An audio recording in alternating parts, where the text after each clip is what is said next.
Do you want a wee bit of tech news? Well, then you're in the right place. A spot of tech news. Just a dram, if you will. Hey, Justin Robert Young. Yo, how does it feel to be about to do your very first official contributor to DTNS? I'm feeling good, man. I got my suit on. Got my San Francisco Federation official FSL merchandise. Excellent. All right. Well, I say we do it. Let's just go. I don't care what they say. Hell, I think we do it anyway. I think I'm ready to deliver tech news the way that this show can only... For the people. All right, here we go. What they want. It only takes a little to help a lot. To show your support for Dick News Show, go to patreon.com/acedetect and pledge just $1 per month. That's patreon.com/ACEDTECT. This is the Daily Tech News for Monday, November 17th, 2014. I'm Tom Merritt. Joining me today in his first official appearance as an official contributor to the official Daily Tech News Show, the official Justin Robert Young. Hello, friends. It's good to be with you. Hey, man, it's good to have you here. Justin, of course, host of Night Attack, Weird Things podcast, and now weekly-ish contributor to the Daily Tech News Show. And we're very happy to have you along. We're going to be talking about a little bit of Spotify Uber integration in a bit. Are you ready? I think there could be no better topic than the hand-wringing over the tremendous revolution in citizen cab companies and our immediate nitpicking on how good or how bad it is. I took my arthritis medication. I'm ready to wring some hands. Let's get to the headlines first, though. New York City is getting free gigabit Wi-Fi. TechCrunch reports that a public-private consortium will begin building Wi-Fi-enabled kiosks all around the 5 boroughs. Apparently, even Staten Island, beginning in 2015. The Link NYC kiosk will have an encrypted network connection. Encrypted network connection is what I just said.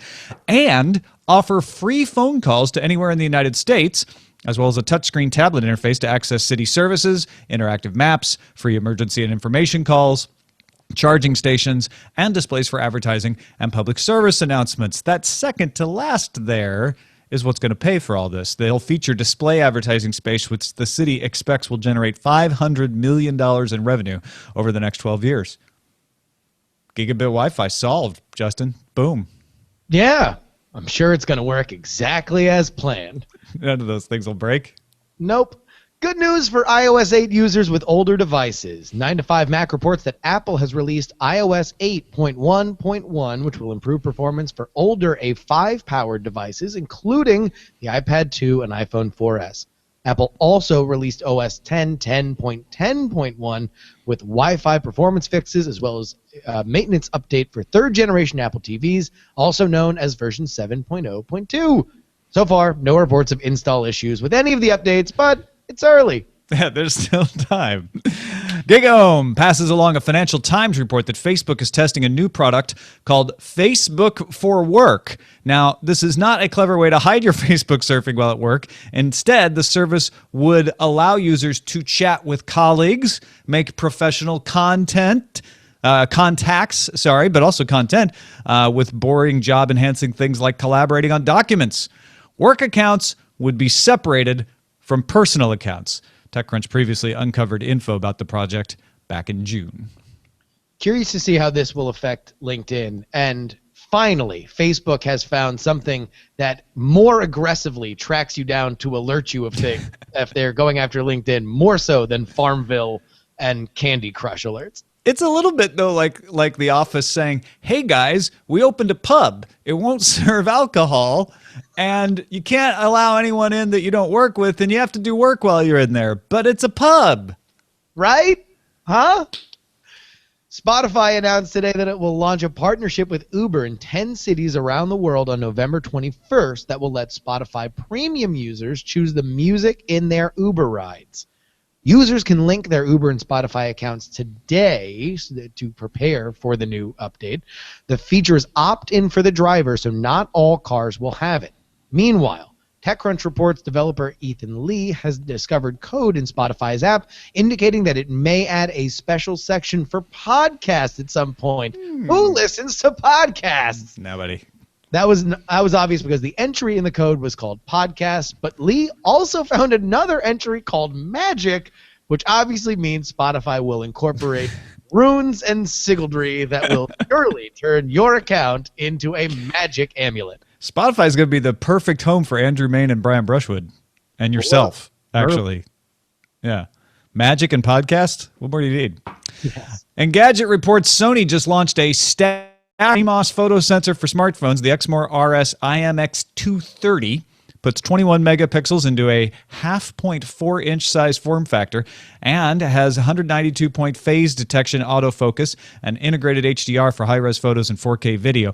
Pretty much people calling it a DSLR in a smartphone sensor. I don't know how true that is, but it's a pretty damn fine smartphone sensor if you ask me. The iPhone 6 and OnePlus One use current versions of the Exmor sensor, so this could go into future versions of those products.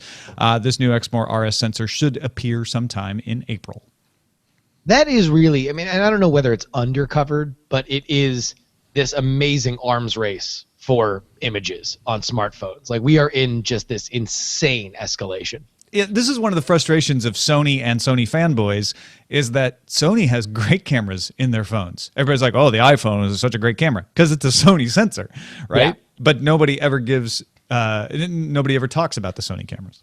No, especially not Chinese customers who are fans of iTunes. The Next Web reports that Apple has announced Chinese customers can now use their Union Pay cards with their iTunes accounts.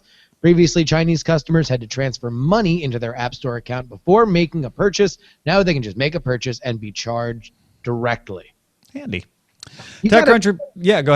You gotta always wonder with these kind of things, though, on like what is the process to have that get through Chinese regulation? It's probably something that has been in the works for months and months, and many officials have been able to purchase new cars because of it. Imagine many stamps have been pounded down Yes. on many pieces of paper. The rubber has run out on the stamp. It's where the rubber meets the paper. TechCrunch reports that a group of technology companies have written a letter urging the U.S. Senate to pass the USA Freedom Act, a bill that would prevent bulk collection of internet metadata and increase transparency about government demands for user information from technology companies here in the United States. The letter was written on behalf of the Reform Government Surveillance Group, which includes AOL, Apple, Dropbox, Evernote, Facebook, Google, LinkedIn, Microsoft, Twitter, and Yahoo. The bill could come before the Senate this week. They should also just rename this group that we wish we would have been able to talk about these programs and not be held in perjury and up against endangering our country charges. There's probably a snappy acronym you could make out of that, I'm thinking. Sounds like somebody really. The U.S. State Department shut down its entire unclassified email system this weekend so engineers could repair possible damage from a suspected attack. The senior State Department official said that activity of concern was first detected around the same time as the October incident that targeted the White House's unclassified computer network. No word yet on who is responsible for the State Department breach, but the official said no classified systems were affected. Although if they were, do you think they'd say? No. Not at all. Recode reports that Snapchat unveiled a new feature powered by Square that allows you to send and receive money through the Snapchat app. Here's how it works. Users type out the dollar amount they want to send as part of a private message. The app recognizes the dollar sign plus the number and then presents a green payment button, which you can tap to activate payment. We're trying to confirm if the money stays or if it disappears after a few seconds. I'm just kidding about that. This is actually really smart of Snapchat. If it makes it easy for people to send some money back and forth, they could make a pretty penny off that. I think it's an interesting add-on for Snapchat, but Square seems to be in a very, very interesting position because you have this coming. Apple Pay has officially signaled the we are moving past credit cards kind of movement, and we don't know exactly how it's going to happen. We don't know exactly whether or not Apple Pay will be the system that people use, but Square has made their living being, hey, anybody can take credit cards. And now they need to fight for the future. They're in a very similar position as Netflix was before they went they became just a streaming service. They are in, and that was dicey for Netflix. Square needs to find their slipstream, or else who knows where they are in 10 years. Well, and I was complaining when Square deprecated their wallet app because I really liked it. It used geofencing, and I could pay for things without even taking my phone out of my pocket sometimes, and that was pretty fun, pretty cool. But I see why they did it now, because they realized, hey, you know what? The writing is on the wall. We're not going to be the company that wins this payment war. Let's figure out how to be the back end, because that's where the money is. And so they're not getting rid of their front end stuff. Obviously, they just released a new reader for the chip and pin type cards as well, because they want to be on that end of it, on the vendor end of it. But I don't think they're going to be the consumer pay end of it anymore. Yeah, but it's always interesting to watch smart companies, and you've seen the moves that Dropbox has made. Square is another one where they are just working very hard to be ahead of the curve. It's funny. I went to McDonald's yesterday and used Apple Pay, and the only other time I've used it was the day it came out, when I went to the Whole Foods and used it, and everybody crowded around and it was all exciting, and I was ready for that. I'm like, okay, and I paid, and I was kind of let down because the woman was like, "Thanks, here's your receipt." Yeah, like, yeah, people do that now. Apparently, we're over it. Everybody, you're not, someone special because you got exactly. And I didn't want to be special. I was just ready. I was like, it's still new, right? Oh, no, it's not. Okay, it's not new anymore. Can I get another McRib and just try it again? Yeah, it was McNuggets, actually. Time for some news from you. These come from our subreddit, dailytechnewsshow.reddit.com, as did many of the stories you already heard today, but we like to point out a few, especially those that maybe you wouldn't see elsewhere. Metal Freak, for instance, pointed out last Thursday's Science Daily post about A3.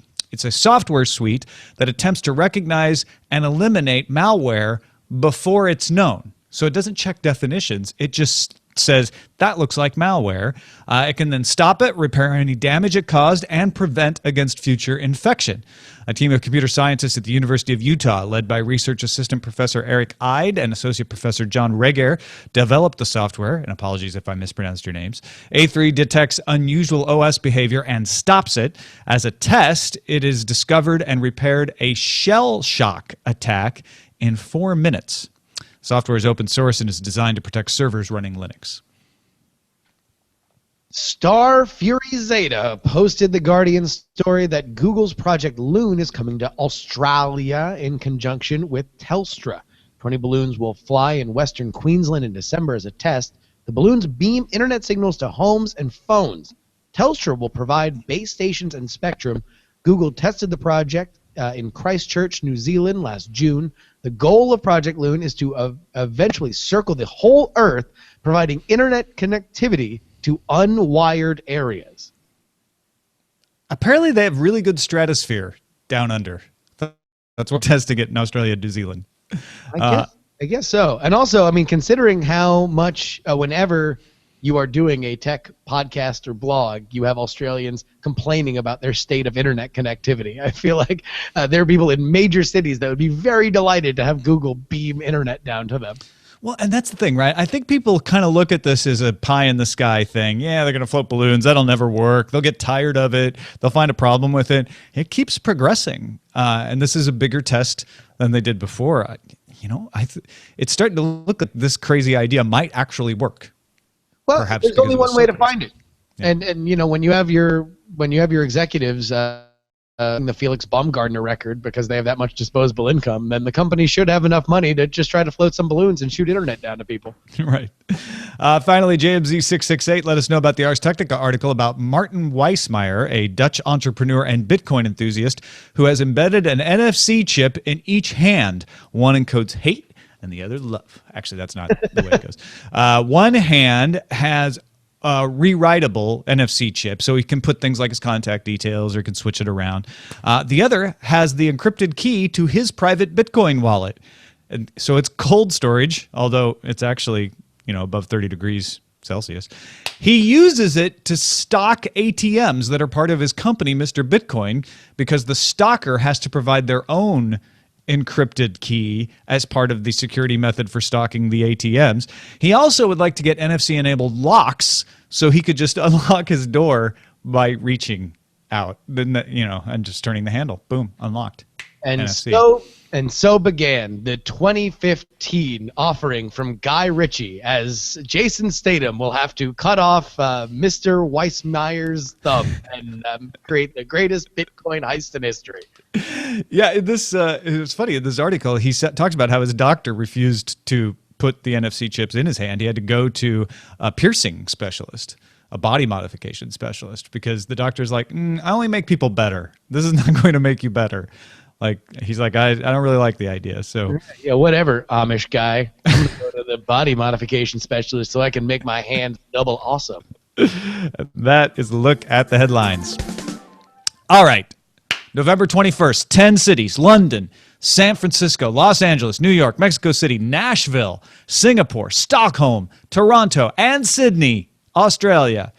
All will have the ability for you to hook up your Spotify account to your Uber account and start a playlist that's playing when you walk into the car. What could possibly be wrong? This is great. I watched the video, Justin. I'm getting ready to go out to the clubs, and I'm listening to my music, get all pumped up, and then I get the Uber, and I press the little music bar down at the bottom, and I select my playlist, and then once I'm in the car, I can control playback from either the Spotify or the Uber app. Everyone wins, right? Well, as much as we are very, very well versed with that club life, me and you, Tom. Of course, obviously I am. We are so used to going out there and playing our bangers on the way to pop bottles. There is a bit of a concern by some of the drivers. Number one, loud music adds yet another problem for drivers navigating roads that they may or may not be familiar with, like any cab driver needs to do. Number two, it's enhancing really the worst possible customers, let's say drunk people during major holidays like Halloween, New Year's Eve, or SantaCon, as I'm sure all the Uber drivers are dreading as it comes up in the next couple days. And finally, Uber drivers are dependent on the ratings that you give them. If somebody gets used to the Spotify access and then doesn't have it, that means less stars for them. Yeah, Mick Wright at The Next Web was arguing that this is probably a horrible idea. He found a post on Uber People, which is a forum for Uber drivers, that said, quote, "This particular issue has the makings of a lot of potential lawsuits. Bad move on Uber's part. It's hard enough to get the drunks home without being distracted by their perpetual disturbances. Just a vehicle of loud, obnoxious drunks is punishment enough. Adding loud music only adds another unsafe condition for the drivers." I imagine this guy has a lawn in the backseat of his Uber car, and he would like people to get off of it. But no, I think he's got a fair point, which is you're going to have another point of contention. Now, we should make it clear the drivers have to opt in. Uber did this right if they're going to roll it out at all. They didn't say opt out. They said opt in. So a driver has to turn this service on to begin with. The driver also has to have an aux cable. I mean, that was one of the things in the TechCrunch leak about this, is they showed a screen that says, do you have an aux-in jack in your car? And you can say no. Well, then there's no way you could have this, right? Because you can't pump it in. All right. Let's get into this larger question about Uber. Does Uber care about drivers? They run on drivers, pun intended, but when the CEO is out in public saying, man, I can't wait until self-driving cars happen so we can get rid of all these meat sacks that we have to depend on to get on their forums and bitch about all the awesome stuff we're doing.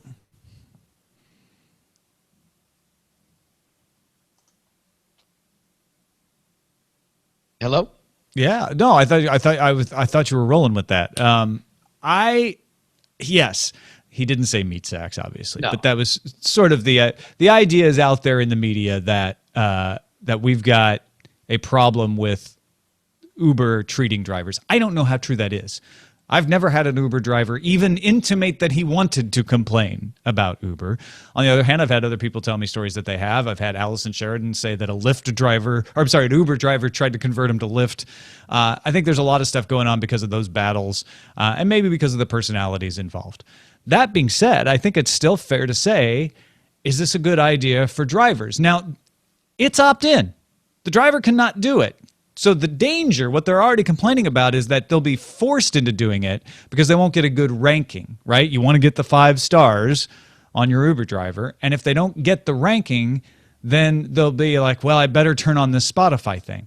But that's if it becomes popular. Yeah. And that's assuming that enough people actually want to use it that they'll care that an Uber driver doesn't have the Spotify on. So yeah, so let's really take a look at what that Venn diagram is. On one hand, you have to have Spotify users that are also Spotify premium users that also want to listen to music loudly and not on their earphones, where they would normally just be able to plug their earphones in. That's kind of the beautiful thing about Uber. You can literally just get into the car, never talk to the driver. The directions automatically pop up on the app. You get out of the car, and that's it. So the desire to use this, I think, is questionable at this point. It might become a big thing. It's certainly an interesting perk for Spotify to say, hey, look, now you can do this other thing. But I don't know if it represents a material advantage than headphones are right now, which tend to solve the I want to listen to music in Uber issue pretty soundly. Yeah. So you start to narrow down the audience for this, right? A, it has to be somebody who has Spotify Premium, not the free version. You got to have Spotify Premium, so you have to be paying for it. B, you have to be in a position where you believe that hearing it in the car is somehow an advantage over hearing it on your headphones. And that could be that you have other people with you and you all want to listen to the music. But I think most Uber rides are probably solo rides. So it just has to be that you would like to subject the driver to your music, as well as maybe hear it in the ambience of the car.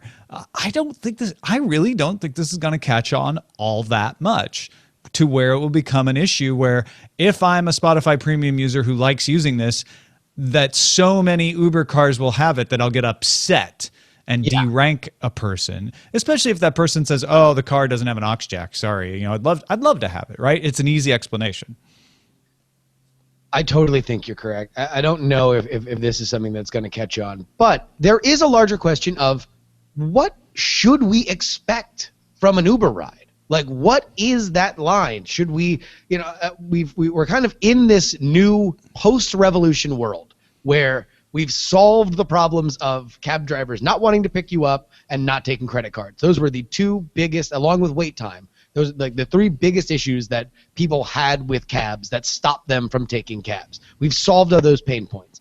Now you have this perk add-on community for Uber and Lyft drivers that, some of them have water in their cars. Some of them have phone chargers that are easily available so you can charge your phone while they're riding to pad their star ranking.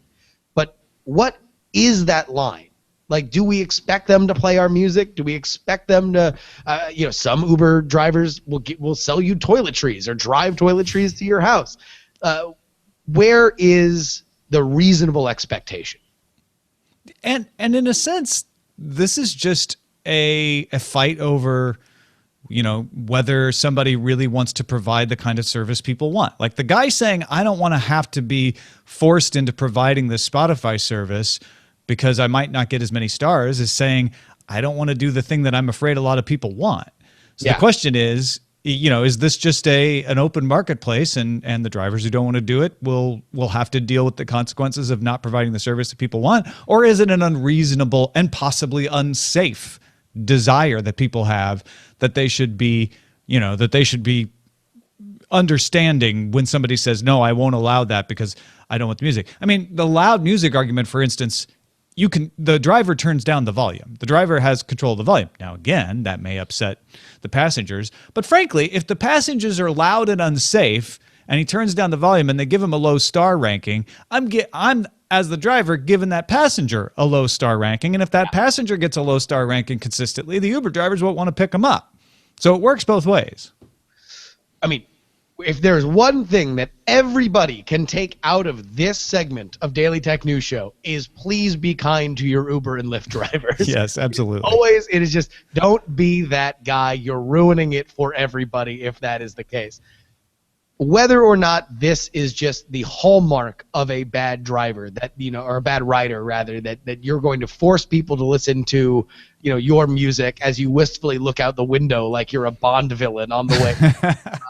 Complete their evil scheme is another question. But I think this is kind of a non-starter. This rings to me as Tempest in a Teapot. Yeah, no, I think so. I mean, I think a lot of drivers are are having some trepidation, understandably, but possibly a little too early. Let's see how it goes. I think the best problem that Uber could have is that this does cause some contention. I think a bigger problem would be that not enough people use it to really like make a difference. I think it's a way better technical solution to the problem that I constantly ran into, which is once I got into my Uber car, demanding the driver to sing "Girls Just Want." Or I won't give you 5 stars. Sing it. Sing it. Exactly. Don't be that guy. With every second. Let's take a look at the calendar. Grand Theft Auto 5 hits the PS4 and Xbox One tomorrow, November 18th. I've also got a bunch of conferences beginning tomorrow. GigaOM Roadmap in San Francisco focuses on the importance of design in the tech world. There's Streaming Media West in Huntington Beach, California, 2-day conference about online video technology. The Demo Conference in San Jose, California runs through the 20th and focuses on launching new products and identifying emerging technologies. And finally, tomorrow is the AndevCon in San Francisco, otherwise known as the Android Developers Conference, running through the 21st. Our pick of the day comes from Andrew from Epic Portland, who wants to recommend the Reddit app Alien Blue for iOS. It's got a ton of different features, but the thing that makes it stand out the most to me, he says, are how it manages your subreddits and how easy it is to share a post. I definitely think that any Redditor that has an iOS device needs this app. Thanks to everyone at DTNS for a great podcast. And of course, we rely on people using the subreddit. So if this makes it easier for you to contribute to the subreddit, we're all in support. Check it out, reddit.com/r/alienblue. Thank you, Andrew, for the pick. I have it right here. You're a user? I'm a user of Alien Blue. It is super, super rad. And that's one thing that Reddit, for as great as it is not exactly intuitive in its design. It is made for functionality and maybe not for beauty or ease of use. And this does a lot of that, especially for the iOS experience. Check it out, Alien Blue, and send your picks to feedback@dailytechnewsshow.com. You've been thinking like, wait a minute, why don't they ever talk about this thing? I've got this thing is really good. Send it. Feedback@dailytechnewsshow.com. Do it now. And you can find my picks at dailytechnewsshow.com/picks. All right, got a couple of messages. One voice, one written. The first one comes from Tony with some thoughts about net neutrality. I want to point out he sent it as an AUG. Hey guys, Tony Bullard from Atlanta. On the 14th, you and Molly were talking about network neutrality. And Molly said that luckily ISPs have not prioritized their own content over Netflix and other competitors, etc. But that's not entirely true. If you look at people who are dealing with bandwidth caps like myself, I have 300 gigabytes a month. And if I stream enough Netflix, I can definitely go over that. But if I had cable and I used their on-demand movies, that does not cost against my bandwidth cap. So they are prioritizing their own on-demand movies over Netflix's. Anyways, enjoy the good discussion. Thanks. Have a good night. This charge has been levied against cable companies a lot. I personally don't think that's a violation of net neutrality. And the reason I say it is because, A, if you just have the internet service, you can't access those movies. And B, I don't think they are taking away bandwidth from internet use. I don't think they're running over the same. I mean, they're running over the same last mile system, so you can make that argument. I get that, and I think that's what Tony's saying. So there's some room for us to disagree on this. But to me, that's just them using the cable TV service, right? If they were saying, we've got a service that anyone on the internet can make use of, but if you're a customer of our ISP, it won't count against your bandwidth cap, then that gets into more. Well, yeah, I mean, I would say. So Xfinity, to run with Comcast, they have the Xfinity app that has on-demand shows that would be on your, like it would be like when Breaking Bad was airing, the next day it would be on this service that would have commercials in it. If that didn't count against your cap, that is what I would say would be a more stirring indictment toward their prioritization and in violation of net neutrality. And even then, if it's not a service that you can get as an internet subscriber, then I don't know. It becomes a little less of an egregious issue, because to me, the principle of net neutrality is you don't want Comcast saying, "Hey, Netflix is really slow, but our own thing is available for, for fast and won't count against your bandwidth, internet subscribers. And these are video subscribers. So I could see the other side of the argument very easily to say, like, yeah, but internet or video, with so many double plays and triple play bundles out there, it's almost all the same thing. The thing is that TV service eventually gets folded into internet. And then if that's the way it worked on the cable side and now it's an internet only side and it still doesn't kind of get your bandwidth, then we're going to have a problem. So Tony's right in making the slippery slope argument, but I'm not sure that this to me is the smoking gun of, hey, there was a violation already. I totally agree with you. The larger point on this, I think, is that you have these companies involved in so many different things that when there's lack of competition, I don't know if this is necessarily a violation, but it certainly is kind of dressed like a violation. It looks an awful bit like it, to the point that Tony, I think, rightfully points it out and says, well, why isn't this a contradiction? Yeah. Paradigm writes in about the German company that installs servers in private homes and businesses and says, yay! So install cloud storage in my basement. I have a free heater for the winter. Now for the fear-mongering part. Would law enforcement need not only a warrant to search my house, but also a warrant to search the company's server? Would I then be legally responsible somehow for harboring illegally cloud-stored copyrighted files that just happen to be on my premises? I don't have access to it. I don't own it, but it's on my private property. Would I then be brought into the courtroom just to dismiss me of all charges because the court had to send a warrant for my home? That goes down in a legal file, and it is somehow counted against me in an honest trial in the future. I can see it now. Prosecution. Mr. Paradigm has had warrants against his property in the past, and they have found illegal material on their property in the past. And the defense says, objection! That illegal material was not owned nor placed there by my client. Prosecution. My point is illegal files were found on your property. Goes pretty well in a character case. Anyway, sure, less electricity needed overall, absolutely, but impractical. I don't know if impractical is the right word, but I get where you're coming from, Paradigm, which is like you need some pretty good indemnities in that service level agreement that this company provides if all you're getting out of it is a little home heating. Yeah, I read these arguments, and I'm very, very excited that they exist because I think we all need to know about them. I don't know how much you need to keep yourself up at night about it. Well, yeah, how many people are actually going to take advantage of this program in the first place? But secondly, yeah, read the contract or have a lawyer read it and make sure that they have all the responsibility. Because I really don't think you have to worry too much about if that server were part of a case and they can't, they wanted to come seize it, that it would reflect upon you negatively later. But when it does, after I do this, you can come say, I told you so, Paradigm. Yep. All right. Thank you, Justin Robert Young. Twitter.com/Justin R. Young to follow Justin. He does all kinds of podcasts. You got to check out Weird Things. You got to check out Night Attack. Got to check out Jury Talks. Tuesdays aren't bad. I don't know. Not as good as Wednesdays, but they're pretty good. So check out Justin. Sorry, I think we had a bit of a dropout here. Thank you so much. It is great to be a part of the team.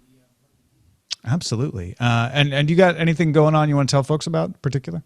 Oh, I'll tell you. Here's, we hopefully I'll be spending a lot more time with you guys. So we'll keep the initial introductions very brief. I'm so thrilled to be part of this team, and hopefully I can bring a lot to the show and make it an even better of what we already love. Awesome, man. It's great having you along. And people, stay tuned. Thanks to all 4,600 patrons who have contributed to making able to have extra help. Patrick Beja, Justin Robert Young. We've got more in the chute. Plans to come. So by all means, have our thanks if you're supporting us in any way, whether it's the Patreon at .com/AceDetect, whether you're just giving by PayPal. We absolutely appreciate every donation that comes that way, or just buying shirts at slashloot.com. Holiday season's coming. If your loved one would like to wear DTNS on their chest, you should buy them a shirt. DailyTechNewsShow.com/donate has all the ways to support the show. Also, more proof that we have the smartest audience on the internet, thanks to Ryan Marks and Jackie Hearn for working on a Google form, which makes it easy to submit your favorite moments for DTNS for the Best Of show. If you're like, I can't afford any of that stuff you just talked about, but you can take a couple minutes to find your favorite moment of the year and let us know about it, go to bit.ly/bestofdtns. That's bit.ly/bestofdtns. And fill in the fields, or you can email us any information you can remember to feedback@dailytechnewsshow.com. Try to get the day of the show, approximate time code, and what it was you liked about it. Thanks again, everybody. Don't forget, you can have a voice in what stories we cover at our subreddit, dailytechnewsshow.reddit.com. Our email address, feedback@dailytechnewsshow.com. Our phone number, 512-59-DAILY, 512-593-2459. And the show is live 4:30 Eastern, 1:30 Pacific on alphageekradio.com, Monday through Friday. Our website, dailytechnewsshow.com. We'll be back tomorrow with Patrick Beja. This podcast is part of the Frog Pants Studios Network. For more information about this and other shows, visit frogpants.com.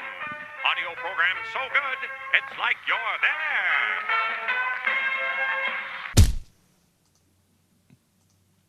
All right. So I guess Hangouts was having some issues, huh? Mm-hmm. Just towards the end, it got a little wobbly. Oh, okay, so that was happening for you too?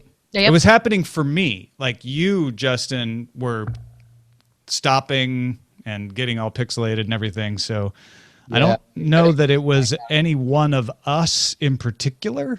Yeah, I think that was a Hangout thing then, because that's what was happening at the end for me with you. Because I was, guilty of thinking like, ooh, Justin's connection's taking a crap. And then I looked down in the chat and I saw people complaining about my connection. I'm like, oh, okay. So it seems to be a round the horn thing. Yeah. Yeah. Oh, Hangouts. Good show, though, guys. That was great. Good. Yeah, I was recording the audio locally, so it should be fine. We just had that one point where you were talking and then you just kind of stopped mid-sentence and I was waiting for you to complete it. Yeah. Except you didn't. I don't think you did stop mid-sentence. I think the connection just stuttered. Yeah, that was our one. Hey, listen, every once in a while on opening day you miss a relay, and it's just something you can work on going forward. Sun got in my eyes, Justin. I'm sorry. We have some killer titles. Excellent. Is one of those days.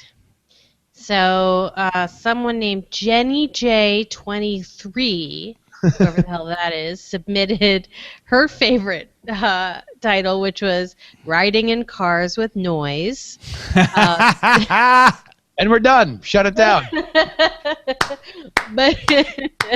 But in the interest of fairness, the second vote getter from TVZ Gone was Beard Squared plus Sport Code Squared equals Tech News Squared, which I love. Good. Yep. And we've got Dat Uber Club Life. That was good. Old favorite, The Jury Is In. Yes. There we go. I'll tell you what, it's going to be the new show without merit. Yes, it really is, isn't it? Spotify Your Schwood. Let's see what else we've got. Oh, I was a big fan of 10.10.10.10.11.11.11.1, which I think probably means something in binary, frankly. Better. I know. I just turned on somebody's computer somewhere at NORAD. And then let's see what else. Any other faves down here? Spotify killed the driver's star. Oh man, that is good. That's listen. These are all great.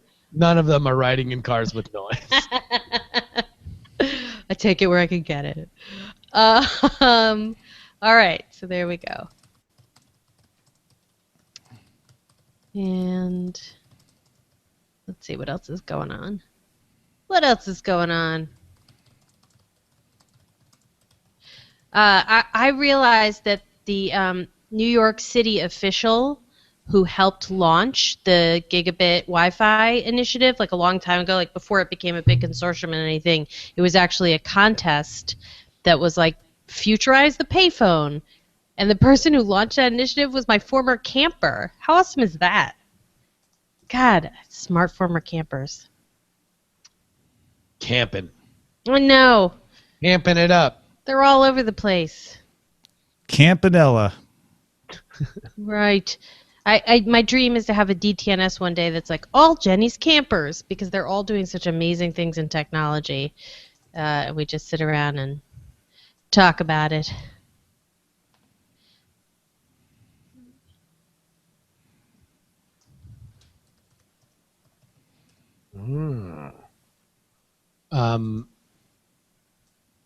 There's new iTunes podcast formatting recommendations. Also, new iTunes like icon color, which is confusing my brain a lot. It went from blue to red. Yeah. Also, I'm officially in the market for a new podcast app. Maybe I'll try the Apple one again. But I've been using Spotify, and I feel like with them getting purchased and just like they've really like ham-fisted up their ad situation. Like, I've had a lot of really, for everything they do well, and they do a lot really, really well, there are some things that are kind of falling apart for them, I feel like. Yeah. I just can't commit to. I'm such an old fogey. I can't commit to Spotify or Rdio or any of these things or Beats when it was around. To me, I just can't get over the hump of figuring out how to tell it what I like. And I like in my mind, there's some 1 month vacation where I do that. Yeah. Because I just, it's just such a weird barrier to be like, all right, I trust you. So I just go back to my old overplayed iTunes playlists. Yeah, I've been an Rdio subscriber for about a year now, and I like it. It's got some jank to it that I'm not particularly in love with, but by and large, it serves its purpose. I think I might jump to Spotify though, just because I've been meaning to do it for a while. Everybody's on it. You can. There's a lot more social elements to it, and I'm really looking forward to terrorizing Uber drivers by my 2Live Crew predilection. Hey, Jury, what browser are you using right now? Chrome Canary. And Jenny? I'm using Safari. Let me check which one. Oh, okay. Because I had to use Safari 7.1. Yeah.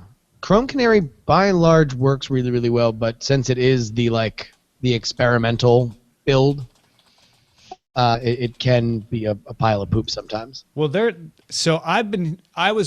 describing my connection on the watching end as being stuttery and yours being smooth, whereas my experience, obviously mine's smooth because I'm seeing it, but yours was stuttery. Yeah. To me, Jenny. What was your experience on the third side? So it was just like a total. I wasn't looking at the video all the time because I was doing show notes, but it was a total audio dropout on the Hangout. It was like stutter, stutter, stutter, gone from both of you at different times. From both of us. Yeah. Okay. So then that wouldn't be my connection because then you shouldn't see Jury's stuttering. I think I was wondering if it was the Safari plugin I was using was causing the issue.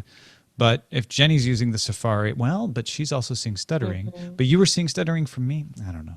Yeah, or hearing it and hopefully. And then also if we take the fox over first, then we can't leave the chicken there. And that's great.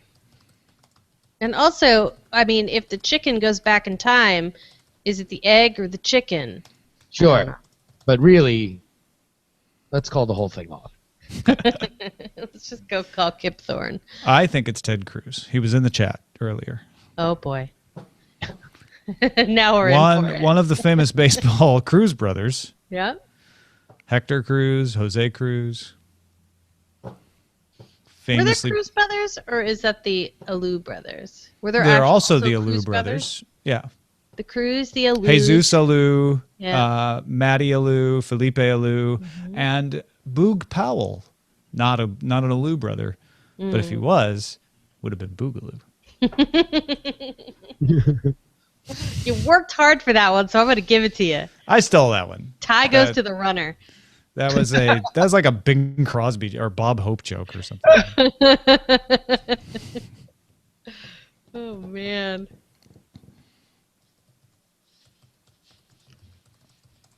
Also, Jenny, let's get some more scheduling stuff Yeah, out, I'm into it. because I'm totally down for like let's make it work every. Yeah. Let's find a Every day. week. Uh, My assumption is every week until you can't. no, yeah, I mean, so yeah, I think are we scheduled? Are we good on the first Let's 3 look weeks? at. or are I we think. missing them?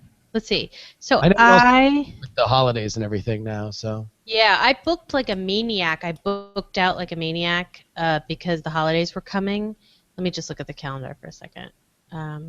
Please enjoy this insight into process. She was with booking Daily like she was in the Technician. movie Flashdance. I mean, I was booking Like a maniac on the floor. maniac because I was afraid everybody was going to go away and not answer my. looking And like then, it was bowl season. so let's see. I have you not next week because of it's a short week and we have like 2 days where we don't have a Unless show. he wants to do Wednesday morning. Oh yeah, that's true. Cause yeah. Do you want to do Wednesday morning at 9 a.m. when we're taping an early show? Because we may have a guest that can't do 9 it. Pacific. Yeah. Perfect, because I'll be East Coast. Oh great. Oh, so that'd be noon. Yeah. So I'm adding you to that right now. So that's 11:26. Oh, hey, by the way, Andy Forcell, who was the CEO of Hulu after Jason Kilar and has since left the company and he's independent, is going to be on Cord Killers today.